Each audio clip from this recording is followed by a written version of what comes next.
switch the camera. So if I'm able to do it like this is my multimeter.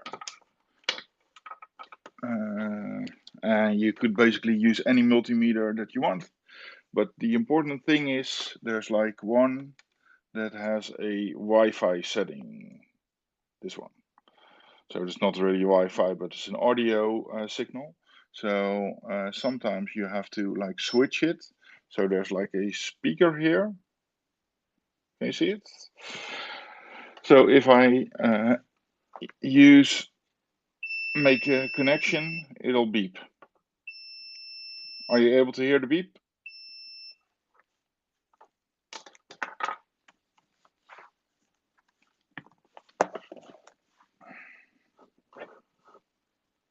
Are you able to hear the beep?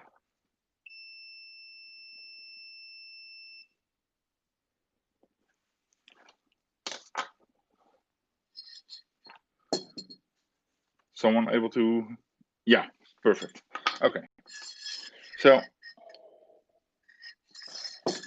thank you very much. Okay, cool. So, it's a little bit crazy setup, but this is the router, which is going to be the target.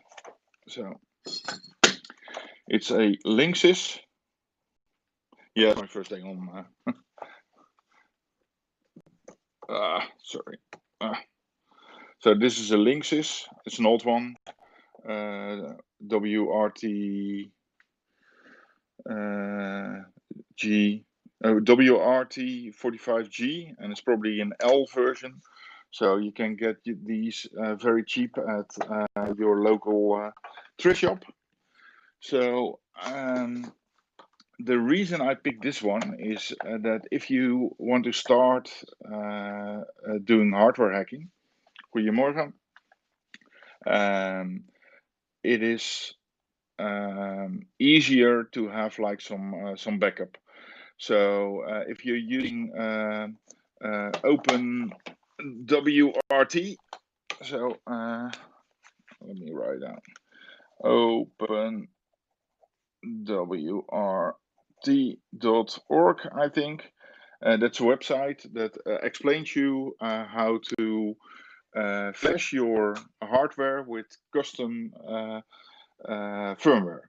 So you will be able to not use the crappy firmware from your provider, but you can flash it with your own one, and you can even turn your router into like a Wi-Fi pineapple, for instance. So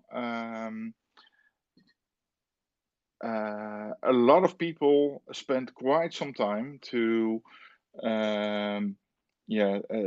take hardware apart and to see how it works. And we're actually going to find it out ourselves, how this hardware works. But if you're not totally sure, you're able to do a sneak peek to see how others did it. So if you're stuck, you will have the documentation on the site itself.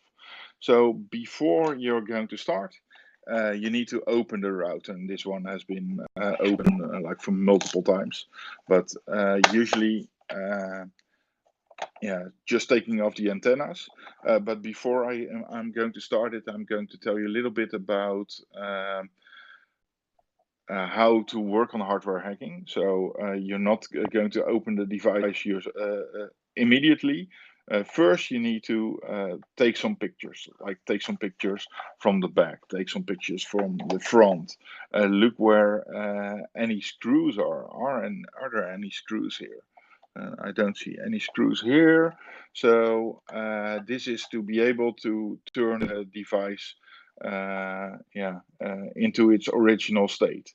And sometimes you need like special devices to open it. You might need a little knife, or you might need a special opening tool. iFixit has some cool opening tools. This one is like put together like this, so you can easily open it. So I'm going to open it as much as I can. So take off the antennas, and this is like the circuit board.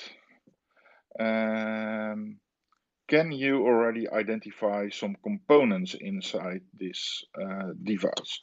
So if someone just shout in the chat, what do you see? What components? As an example, there's these black round things that sometimes have a white stripe. That's called a capacitor. Anyone see any other components on this circuit board? Just shout it out in the chat. What do you see?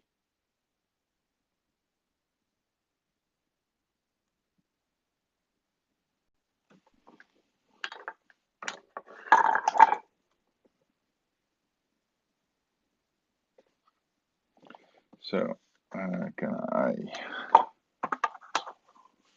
zoom this in? Yeah, I can actually. So there's IC chips, yeah, correct. And that's important, the IC chips that you see. The IC chips, like those are the black devices. Like there's a big one here, which has a lot of pins around the chip, and it states Broadcom. So there are some other ones. Am I able to see something here? So this one, it states Flash. Okay, don't know what it is, but let's see later. This one, Mabel, Hynix. Okay. What other chips do we see? Some smaller chips. Those are not actually chips. Those are taking care of the power of the Ethernet ports, not damaging the rest of the components. So there's some smaller ones. Yeah, SMD resistors and capacitors. So a resistor is something that will allow you to reduce the amount of current. So usually the black ones are not usually, but the black ones are the resistors, and the brown yellow one are the capacitors. So this one is basically the same as this one. So the larger one. There's an inductor here. That's like the copper wire around a coil. This is a capacitor. This is the connector for the antenna.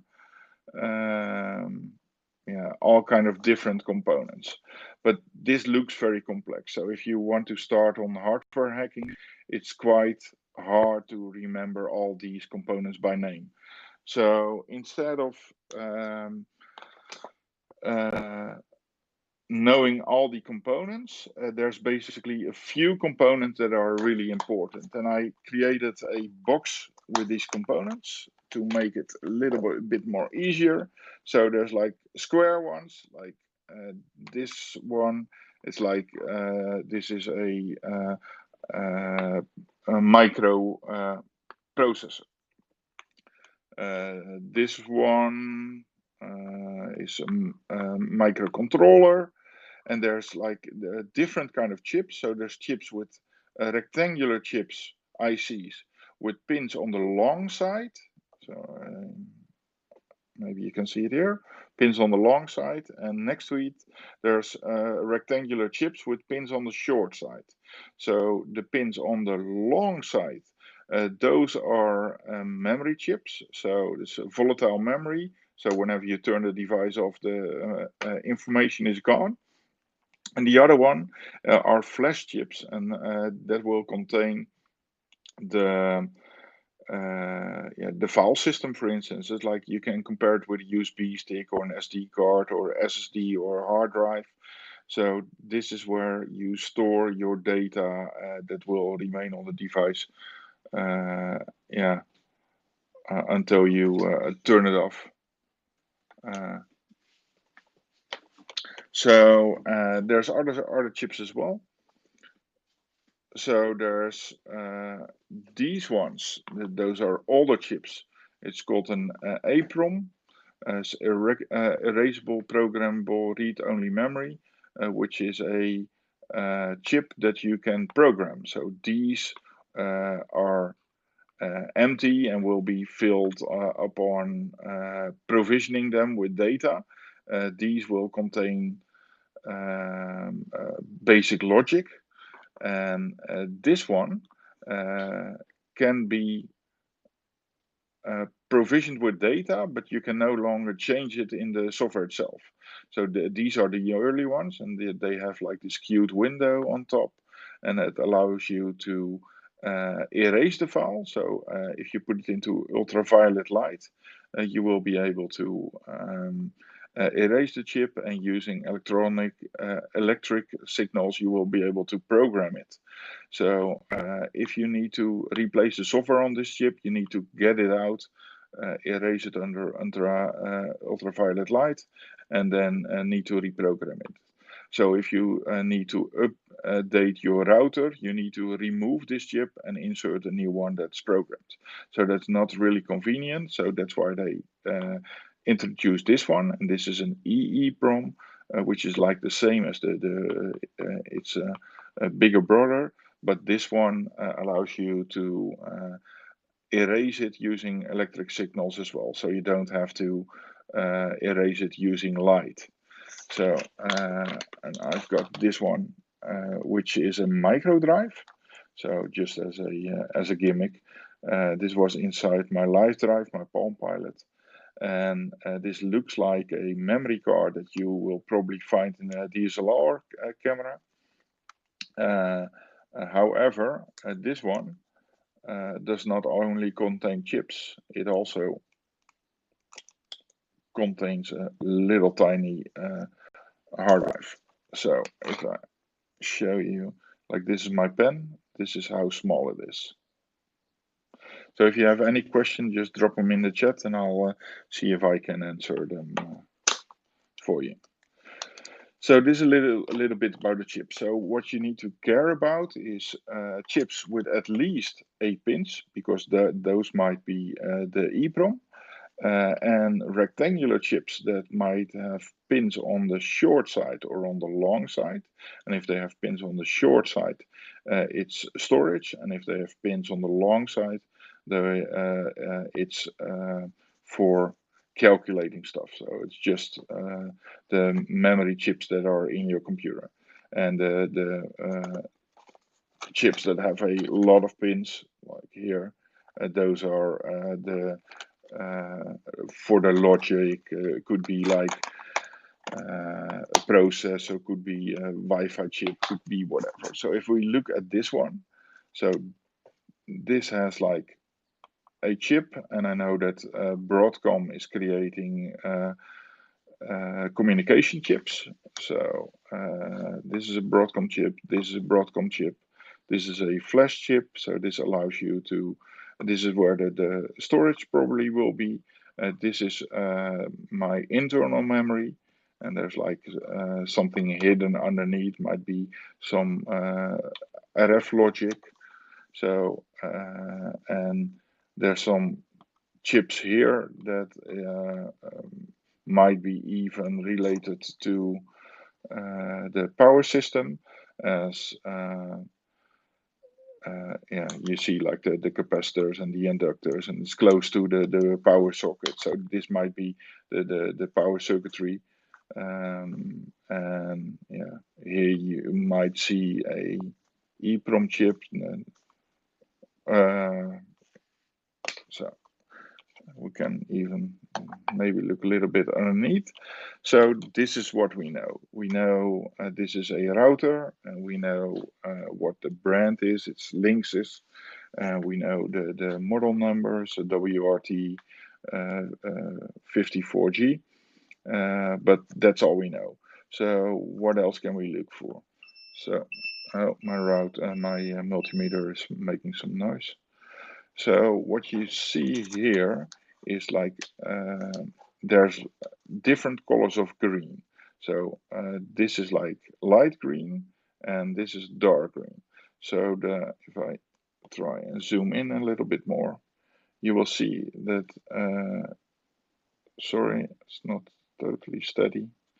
There's like, where's my, this is a thin line. and this is a thick line. So the thick light green lines are the power circuitry.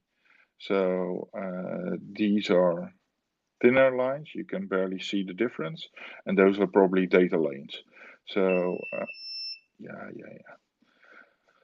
by looking at the size of the lines, you can already see where it is used for. So I explained that this is like the power circuitry, and you can see that because it's using a lot of thick lines. And here you can see like the connection to the chip. So this is a diode, this is a capacitor, these are resistors. And what we need to do is we want to get access to this device. So on this device, there's like, let me zoom out a little bit more.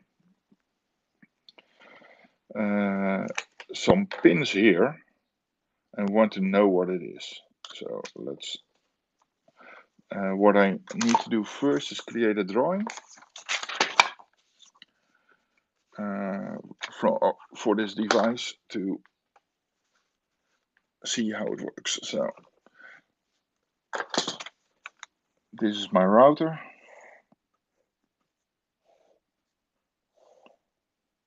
It has some antennas on the back. There's like connectors. And I see 2 rows of pins. And I need to count them first. So this one is 1, 2, 3, 4, 5, 6. It's actually 2 lines of 6 pins. And this is 1, 2, 3, 4, 5. So 2 lines of 5. So let's draw that on my. So this one is 6 pins. And this one is 5 pins. Okay. So let's call this one A and this one B. And we know the alignment because the antennas are on the back.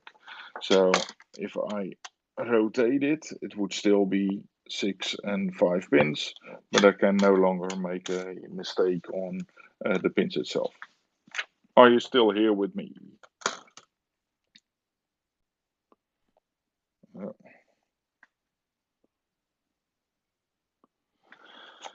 Any questions so far?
So what I'm going to do next is find the ground pins. Okay, so this is the multimeter again.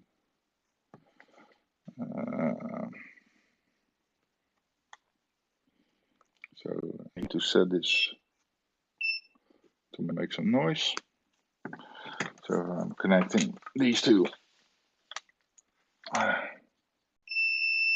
It will create a beep. So what I need to do is find the ground pin somewhere. So I'm using crocodile clamps. This is a cable that you can clamp on your device. So using the black cable, connect it and see if like this is connected to this. It is not. It's connected to this. No. It's connected to this. Yeah, it is. So these two are connected. You can hear them beep. So we're just trying out like stuff to see if we can hear a beep. So trying out the pins. So let's zoom in a little bit. Take any of these pins.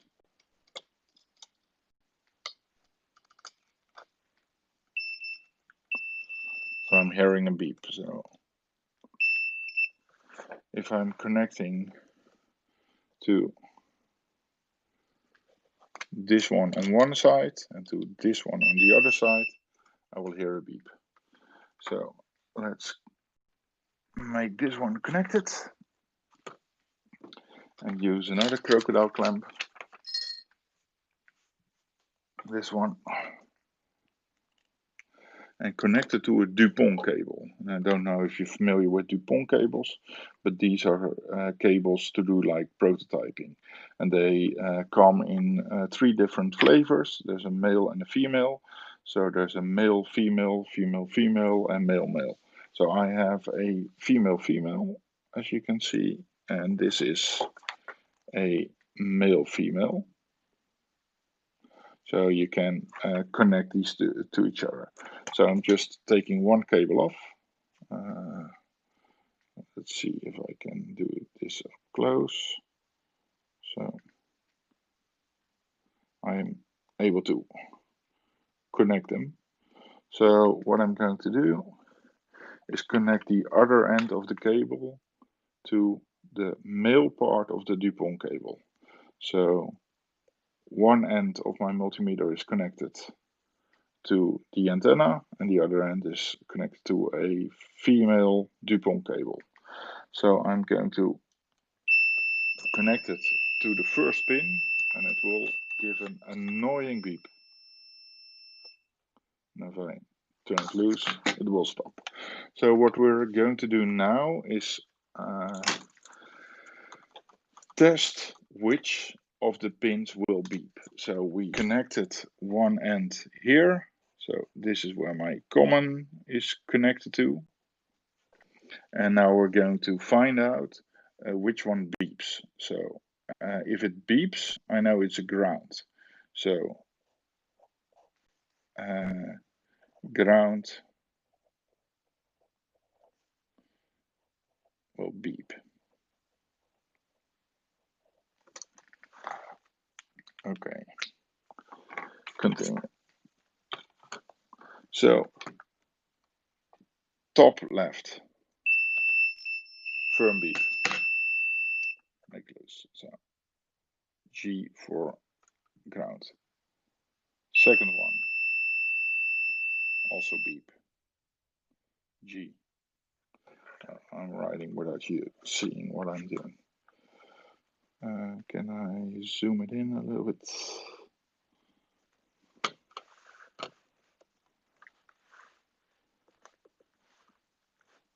Like this, yeah. So,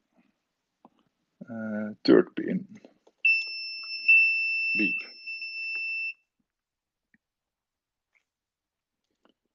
Fourth pin, beep. Fifth, beep. And the last one, no beep. Okay. So 5 of the 6 top pins will beep and the other one will not. So, okay, continue with the top row, bottom row. So, no beep, no beep, no beep, no beep, no beep, no beep. Okay, going to B.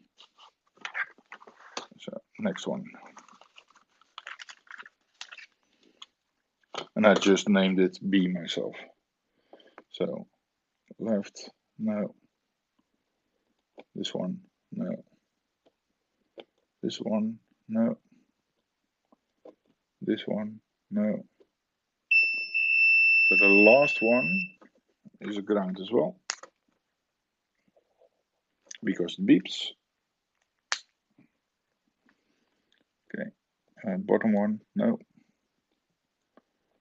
No. No. No. And beeps again. So we know these are the ground pins. So this is the first step. So we connected the ground to this part, and we tested connectivity. So you need a multimeter that has like the Wi-Fi setting. It's an audio setting on the Wi-Fi. It's basically a diode or resistor test to allow you to test continuity of the device. So see which parts are connected on the router. So any cheap router will do it, except for the one from the Action discovered recently. So this is the first step. So we now know which of the pins is used for ground. So what we now need to do is figure out what the data pins are on this device. So to be able to see data, we need to power it. So this is my power adapter. And as you see on the bottom, it is powered. We're in Europe using 32 volt AC current, and it delivers 12 volt DC current. So 12 volt is usually not a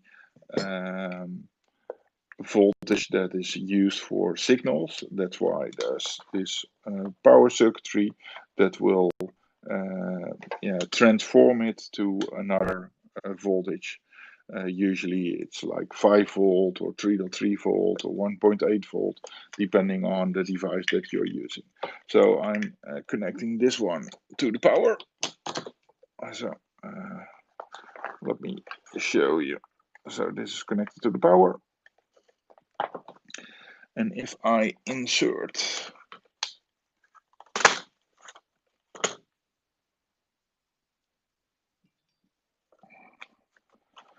the power in the power socket, then you see we will get some lights. So they went on the start and then they stopped. So let's see what happens on normal behavior when I power the device. And note to self, if you have devices that will communicate using an antenna, always make sure that the antennas are connected before you power them. So this is just a crappy device, so I don't care about it, but just for yourself. So I see the lights went up and at start, and then they stopped, and after a moment they went on again, at least one. So this is normal behavior of the device. So okay, I'm going to power off the device. And now comes the next step. So since we already know what which of the pins are ground, I'm going to connect. So if you look on your multimeter, there's like a common, which is the ground pin, and there's like some other pins. So let's zoom in. So this pin is for 20 amps, that's current. This one is for 600 milliamps, is also current. This one is for volt, resistance, diode, continuity, capacitance, and frequency. So I'm connecting the black pin into the common. So on the other end of the cable,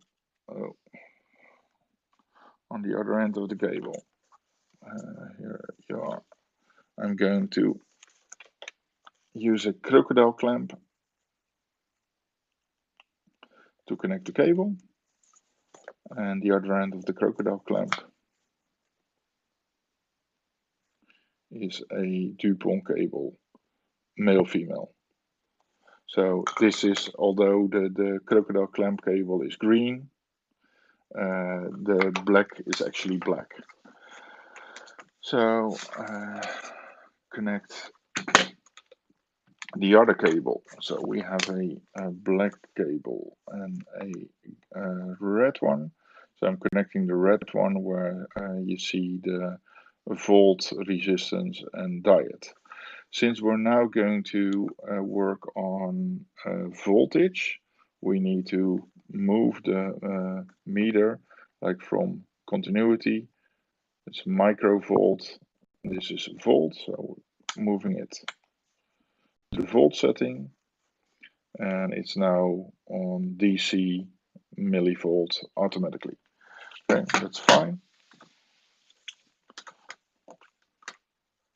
So connecting the other cable using the crocodile clamp, and let's see if I have a male-female cable that's red as well, so we can have some OCD proof measuring. So this is also a male-female red and connected to the red cable. Okay, so this one is connected. So I have two cables that are connected to the multimeter that are black and red. So if I look at the circuitry, like all these pins are ground. So it doesn't matter which one I take, they are all the same. So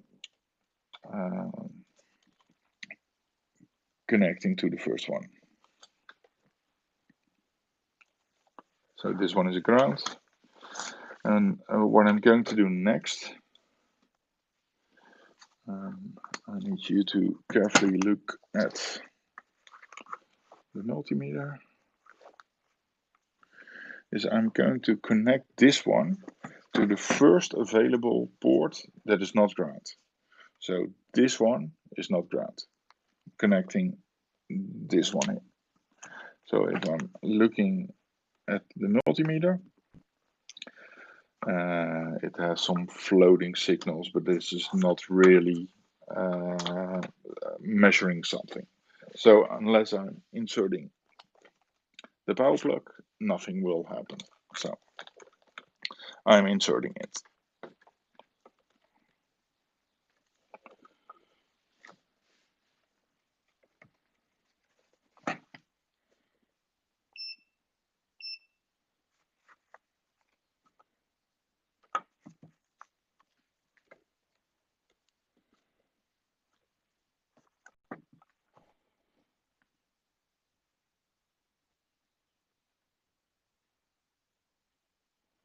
So although there's readings here, this one is, oh, maybe I can set the range.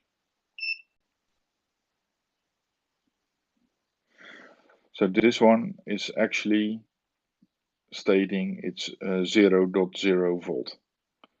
So I'm measuring one of the first things.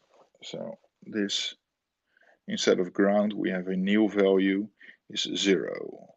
And 0 is 0 volt, which is not the same as ground, because it can change if the device powers on. So this is a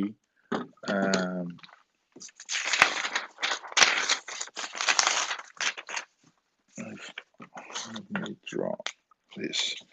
So if you measure voltage over time, this is like your ground pin, but there could also be like 0 volt. Whereas if you see data,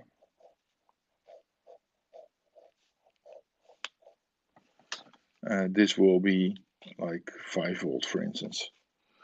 So although it measures just like if it was ground, it is not ground because it did not beep. So keep that in mind. So this one is ground. So what I'm going to do now is unplug the power on the back. I'm moving the pins. So I'm going to the bottom row and I'm connecting the power, and you'll have to watch the multimeter. So connecting it, it's like building up 3.387. So it's not immediately 3.37, that's why you see like the capacitors. So the capacitors have to like charge, so this is where it will be 3.3 volt. And if you will shut it down, it will go slowly to 0 volt again.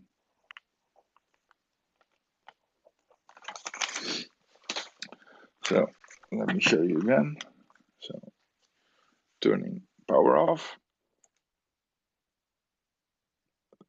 0 volt, and up 3.3 volt. So it's 3.387. This could be like the different values, but let's say 3 is 3.3 volt. So this is a logical 0, and this is a logical 1 to send the data. If you have any questions, just drop me in the chat. So what we saw is turn it off, 0, turn it on, 3.3. And basically nothing changes. It's like a steady 3.3 volt. So turning the power off, moving the pin 1 to the right, turning the power on. So 3.3 is moving a little bit on one of the last digits, but it's not like dropping from 3.3 to 2.8 or to whatever. So this is also a steady 1.1 volt. So this was a 3, and this is a 3 too. Okay, go to the next one. Power off. Go to the next one. This is third pin. Connect.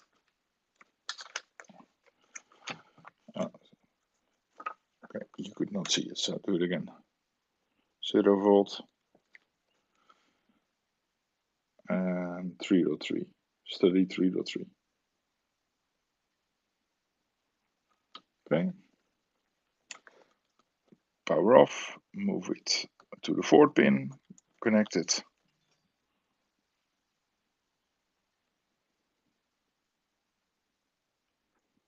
Steady 3.3. Move the power. Fifth pin. Connect it.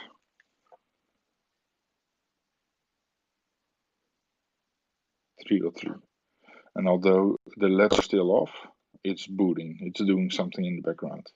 So you will see, like shortly, there will be a LED being lit. Yeah, this one. Okay. Remove the power again. Move to the last one. Connect it. So 3.3 volt.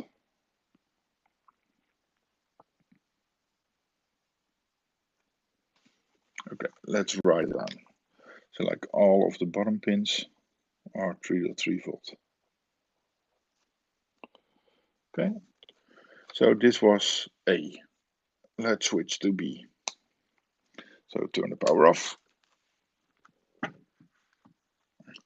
And we only measured 3.3 volts, so no 5 volt, and you can actually measure different voltages.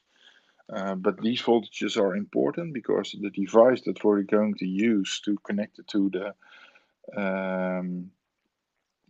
the computer is this USB to UART connector. Most people call it an FTDI. FTDI is a brand name actually. And this one has, I cut off some pins, but like the left one is the ground pin, this is the TX pin, and this is the RX pin. And there's a jumper. Jumper is like a little switch. So it's now set to the last 2 pins, but you can also set it to the first 2 pins. And this will tell if it needs to communicate on 5 volt or 3.3 volt. So that's important. Like if you have data, will it be like 5 volt or will it be like 3.3 volt? So on what level do you need the device to communicate?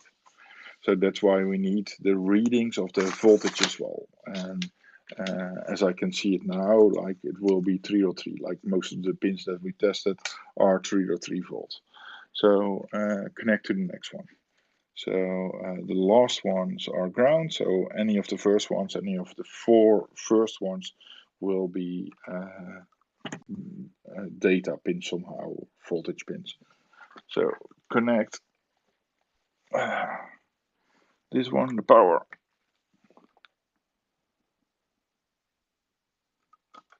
So this is 3.3 volts.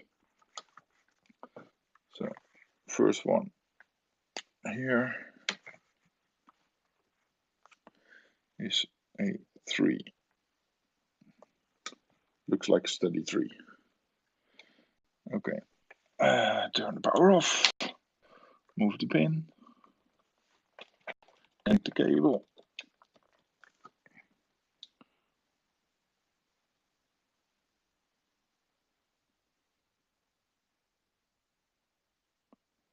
Hey, did you saw what happened? Let's do that again. Turn the power off. Turn it on. So 3.38485. Still 3.3. Now it's 3.2. 3.0. 3.3.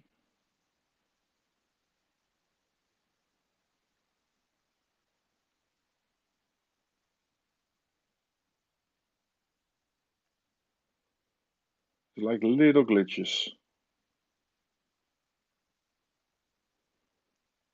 Okay, do it again. Turn the power off. Turn it on.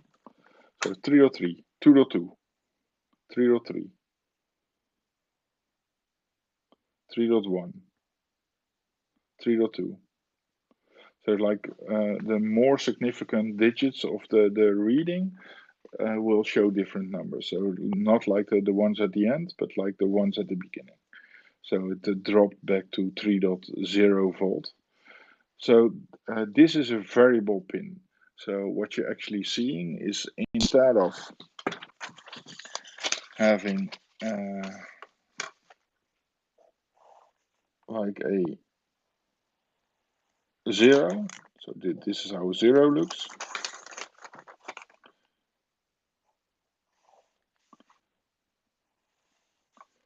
This is how a 3.3 looks.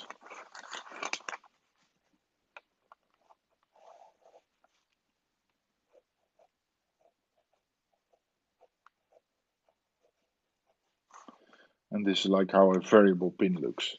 So because the multimeter is unable to read it that fast, it will like show variable data. And it's like Neo being in the subway seeing the matrix.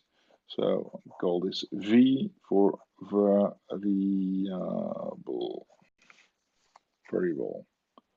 So 3.3 to 3.0 to 3.3. So it's like changes in changes in the voltage that you measure. So the second one is actually a V. Can someone explain me in the chat why finding this one is important while I continue on measuring the voltages? So what can I do with a variable pin? So 303, steady, remove it. Last one, and this one is a 0 again. So this is a 3 and this is a 0. Okay, remove the power, go to the bottom one. Now 0. 3 to the 3. So will the next one also be a variable one? I'm curious. So connect this one, 303 volt.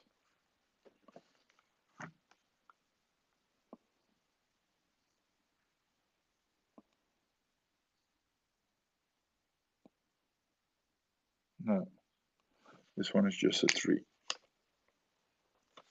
Okay. Okay, third pin.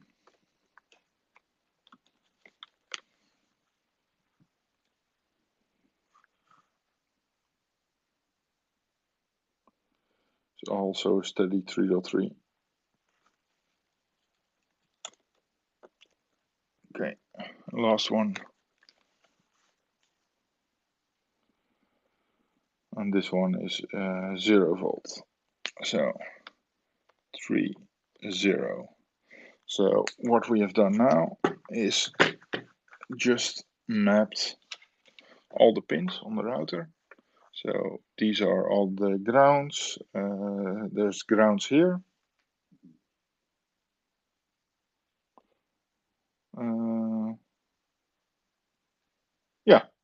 Yeah, you should try looking at it with a scope. What a good suggestion. Let's get a scope. So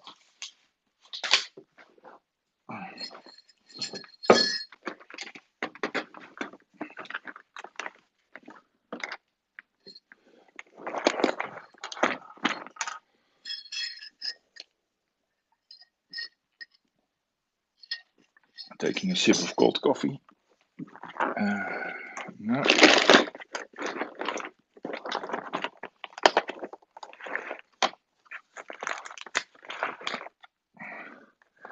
A scope here. Some crocodile clamps. And this is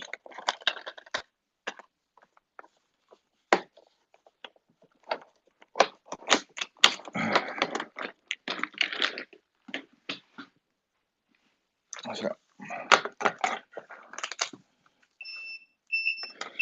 Okay, we can turn off the multimeter now. Okay. Let's get rid of some stuff here that we no longer need. So this is the multimeter. I used to have a battery pack here. So this is a on the road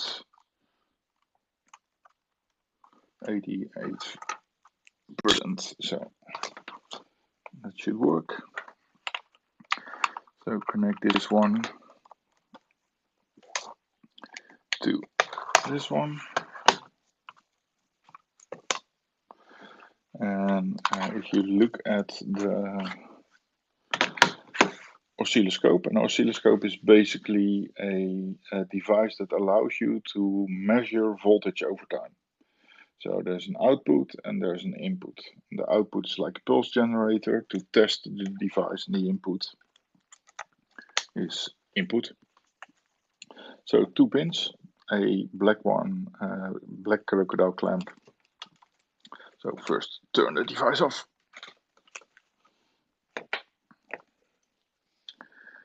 connect this one to the black one, and connect this one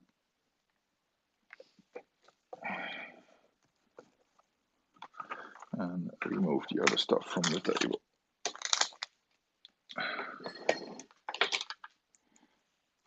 Okay, so I'm going to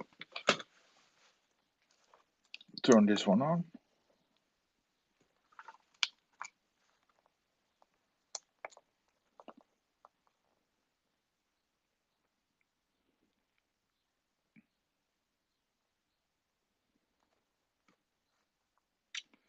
So this is cheap logic analyzer. I think it was 30 or 40 euros.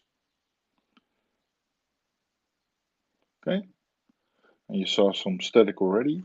So what we're going to do now is connect this one to a 0 volt pin. So connect it.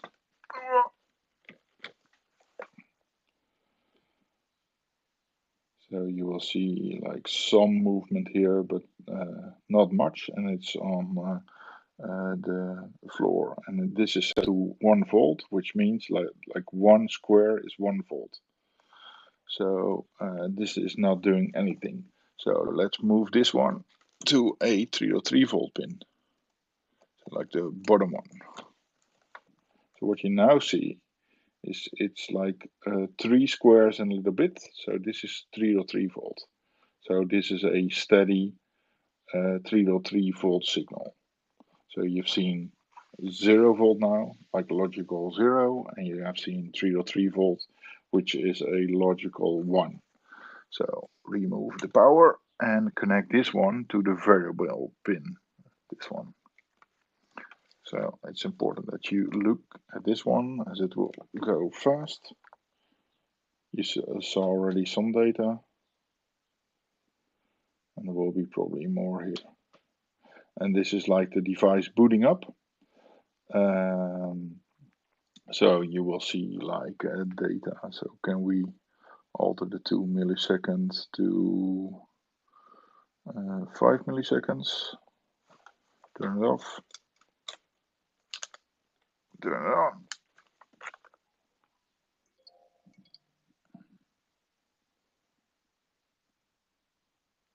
So you will see like the drops to 0. Am I able to?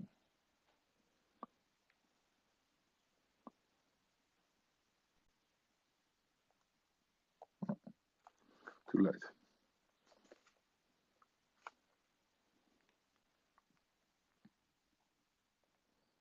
Maybe I can scroll back a little bit.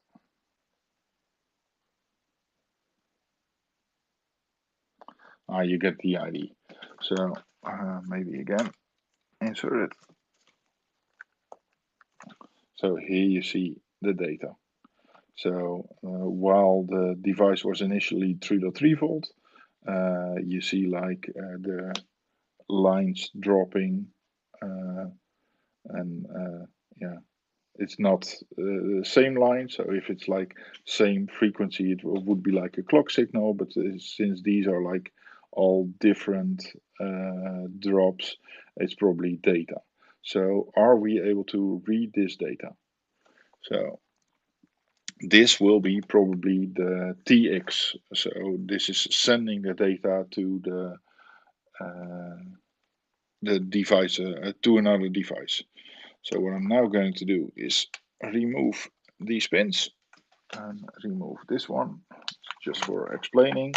But you don't have to buy an oscilloscope to see the data, because you will also be able to see the data using a multimeter. So I need to set up my PC. Hold on. So yeah, that's me. So I got myself a different. You can grab a cup of coffee if you want as well. It's important, people.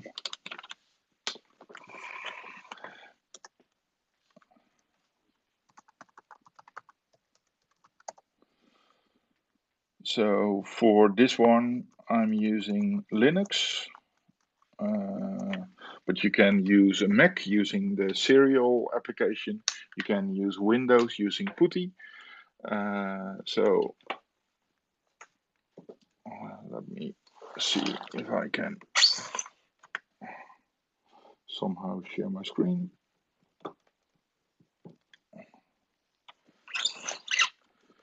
So this is my screen. Oh, my screen. So what I'm going to do is I connected a red cable to the device. So this is a USB cable, mini USB. So I need to figure out the serial port of this device. And usually I do that by doing an ls/dev/tty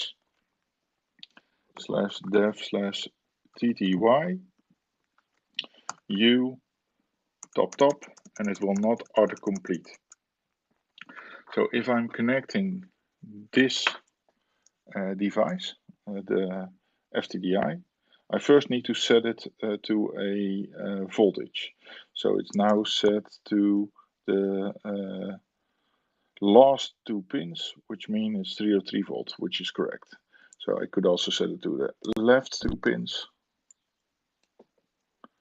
Now it's set for 5 volt instead of 303 volt. So putting it back to the 303 volt. And I'm going to connect the cable.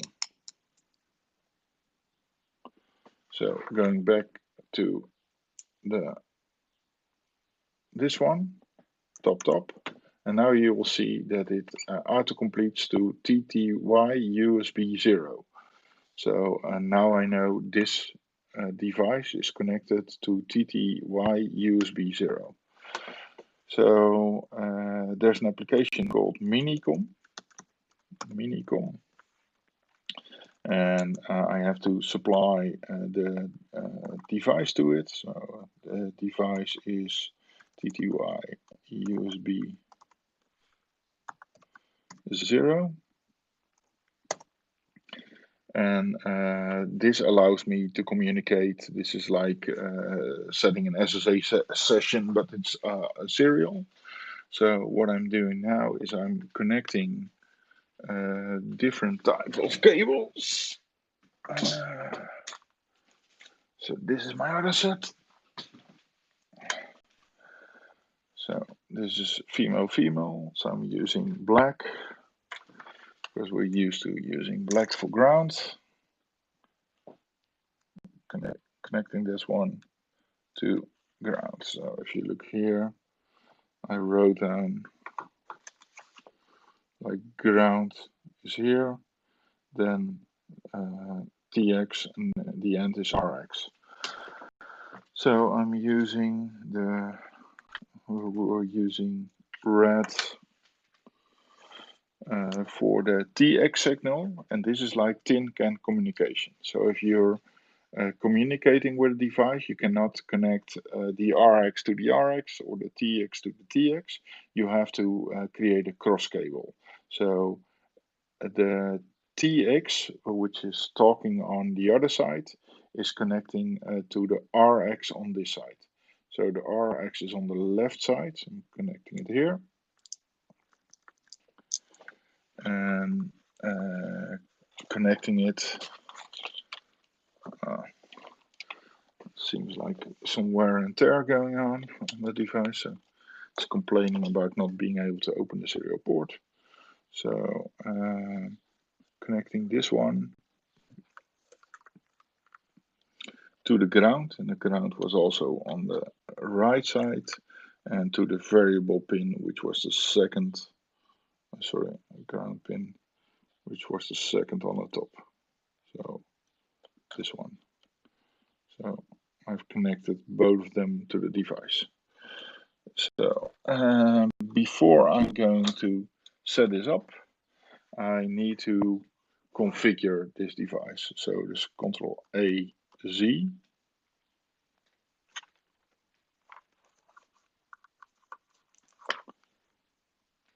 Control A Z. which will show me the options, and I'm using P now for communication parameters, and I'm setting this up to be like 9600. So it's 9600. This is like the speed of communication. How fast will these ones and zeros being thrown over the line? So okay, and now I'm connecting the router, and I see data. It's unreadable data, but I see data.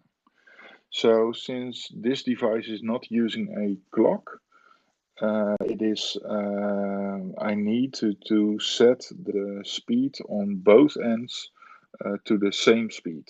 So 9600 was not the correct speed. And if you have like a logic analyzer, you will be able to auto sense the speed. You could also measure the smallest timing to calculate the speed, but we're going to do a trial and error. So we tested 9600, does not work. You can just Google for the baud rates. So Control A, Z, so we need P. So go to the next one. Next one is 19200. Okay, so I'm removing the power, connecting the power. Oh. I see data, C8000, yeah, it's still not really readable. So Control A, I already know that it's P. So go to the next one, so type A. So this is 38400. Okay, disconnect the power. Chinese characters are given. So still not readable. So Control A, B, go to the next one, A, which is 57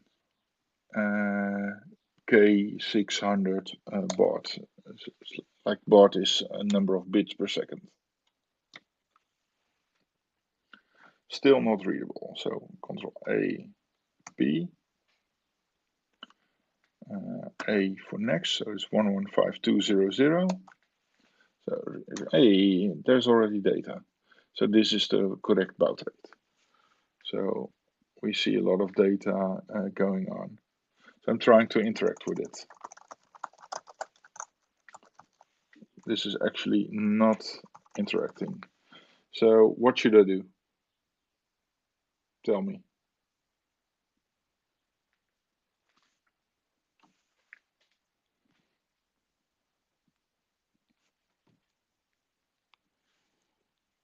Why is this not working? Why can I not simply just interact with the device?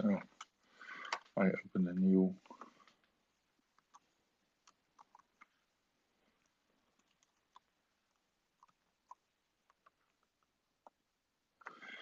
So minicom -d dev tty USB 0. And you can also set the baud rate 15200.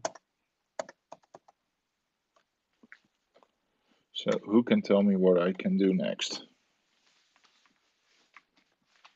to be able to interact with it? There's no RX pin on the board connected yet. Yeah, correct. There's no RX pin connected to the board. So if you look at the FTDI, which is here, there's only one pin connected. So I'm only receiving the data. So this is the transmit of the data. Brown is probably not the best one. So using like white and connecting a white cable here. So this one is connected. So I need some help here. Since looking at the device, there's only one ground pin on this row. So this one. So I'm using the right ground pin. I'm using the second one on the top of the B for TX. what pin. So I have pin 1, pin 3, and pin 4. To which pin do you want me to connect the other pin? And this is just try it, like full YOLO. Doesn't matter really. You cannot damage anything. So we tested it, and it's all either ground VCC or variable. So tell me which pin, and I'll connect it.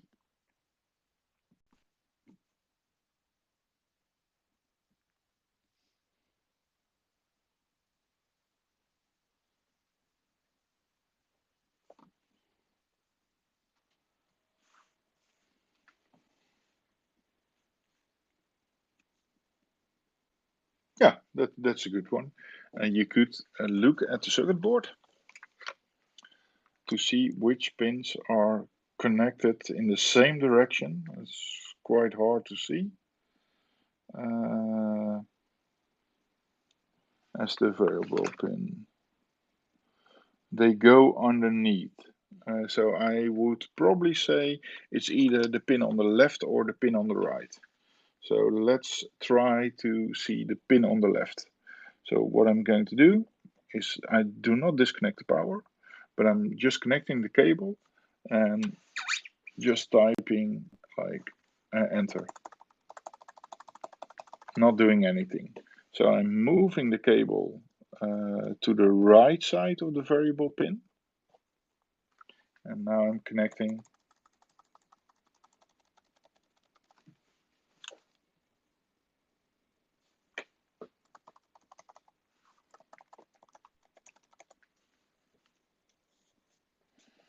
Not working.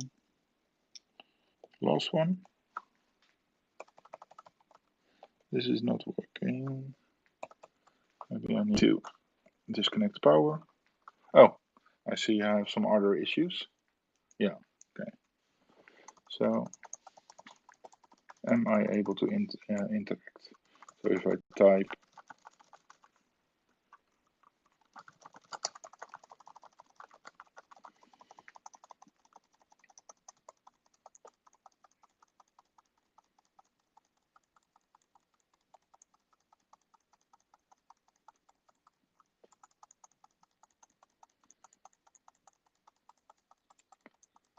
will this do anything? No. Pin on the other side.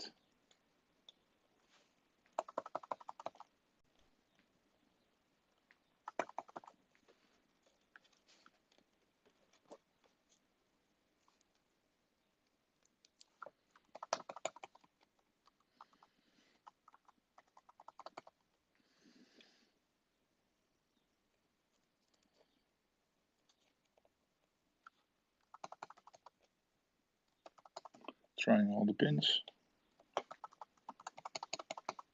And for some reason this is not working. Let's take another FTDI. So this one.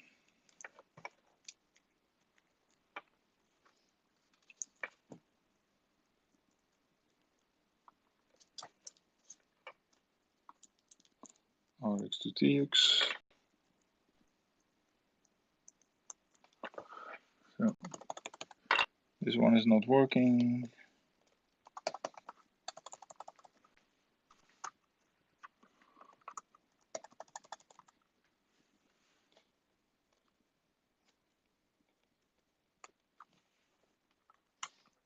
Disconnect. Connect.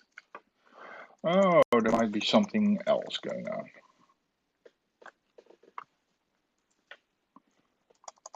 So I'm not able to interact. If I go to Control A, P, now Control A, Z, O.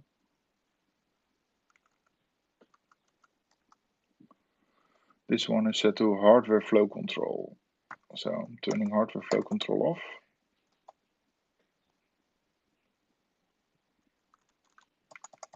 And now I'm able to interact. This is something that I did in my hardware hacking workshop. So it's now connected to the second pin for variable, the pin next to it for, so that's TX, the other one for RX, and the other one for ground. So now it's connected. So I'm able to enter something. So I'm typing in admin.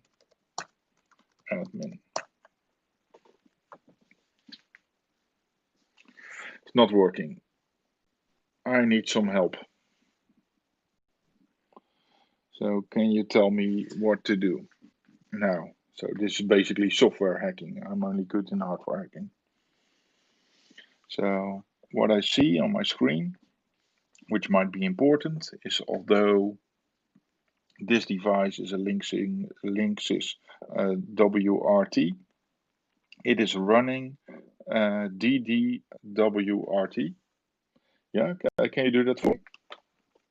So DDWRT, and it's version 2.4 or 2.4 standard version from 2008. So if you can tell me what the credentials are from this device. It's don't think this device connects to the internet, so if you can do the Googling for me, would be really helpful.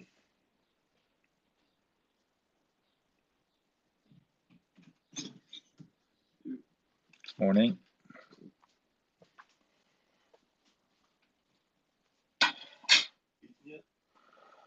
Not yet. Finishing off this stream, and now will. You need to go to work? Okay.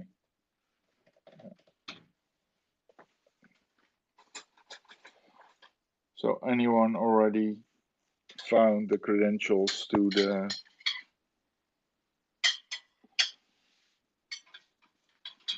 Linksys? Otherwise, I will get a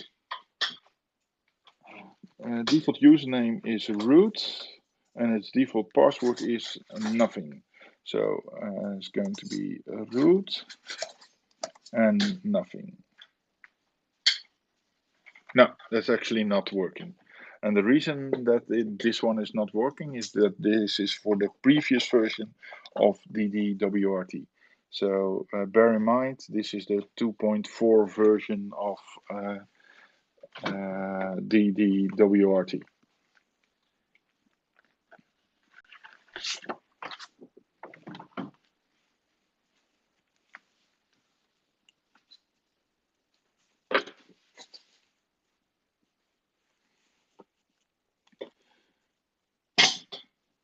So we're nearly there.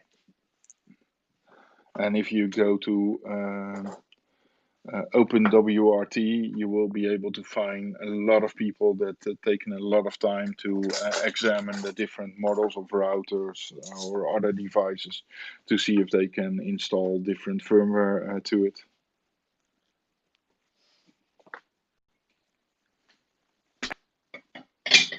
So that might be helpful if you're looking for hardware and go to a thrift shop to buy something that is actually on that site, so you can already have some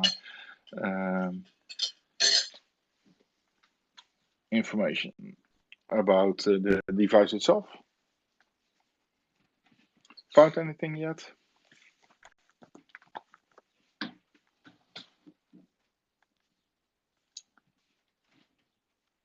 So let's see. I'm using my iPad. Install. And the default password is admin. Okay, so I'm connecting to it. Oh. So root, admin, and we're in. So this is because it has the default credential. So this is a very easy hack. That's why I use the word hack between quotes. So what we did is we discovered the pinout, and I think that's the most important of this exercise, is finding the pinout by using a multimeter to find out which one is ground, which one contains voltage, which have variable voltage, to see which are the TX pins. And now it's like software hacking, so you can go to like etc. So CD etc. ls So there's a password file called passwd, and now I see the hashes. I could use devices to software to correct the password, and but I already see. So got password got dash quote minus f1 the second field. So these hashes are actually the same. So both the user root and the user reboot use the same password. So we already know that it is admin. So if I log off to this one, so exit, I can log in using a reboot and admin, and the device will reboot now. So if we would have done more complex ones, we could take off the chips, read the content of the data, measure any data lines on the device, do glitching or whatever. But this is like the start of hacking. Start of hacking the data. If you have, let me go back. If you have the possibility to join one of the hardware hacking workshops, I go a little bit more in depth about the protocols, about the signals itself. But I think this would help you get started. Just go to thrift shop, buy stuff, don't throw away hardware, just tear it apart, see how it works. Um, ah, you missed it. You will be probably able to watch this stream again. So if you scroll back, you will see all the steps in the data. Um, yeah, we might schedule one extra. I've done one for. Um, I've done one for women in cybersecurity, and I'm going to host one for many heads, I think. So we can schedule another one in the Netherlands, so or in another time zone for people that are interested. But yeah, this basically concludes all the steps that are required to yeah, get access to the device using UART. Okay, enjoy. Have a nice day. Graag gedaan.